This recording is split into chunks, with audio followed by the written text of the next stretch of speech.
So pronouns, commas, you can start with, wherever whichever one's going to be easier. Let's start with the pronouns in this instance, right?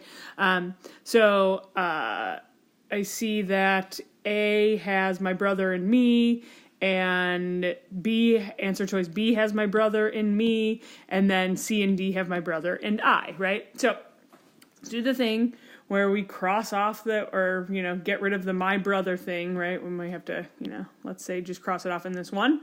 Would you say, so even though I knew how difficult the expedition would be, would you say me decided to hike Mount Everest, or would you say I decided to hike Mount Everest? You'd say I decided to hike Mount Everest, right? So I'm going to get rid of A and B, right? Those can't be right because we're not going to use the word me.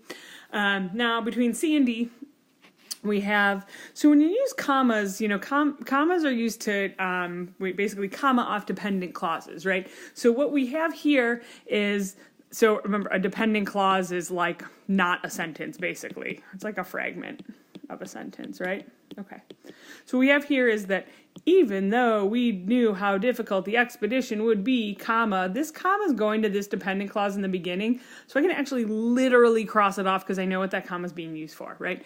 Now, would I say my brother and I, comma, right? So same thing here. Let's just cross this one off too, right? It's going to look a little busy, but would I say my brother and I, comma, decided to hike Mount Everest, or my brother and I decided to hike Mount Everest with no commas, right? So really what we have here is the subject of this sentence, right? So let me switch my...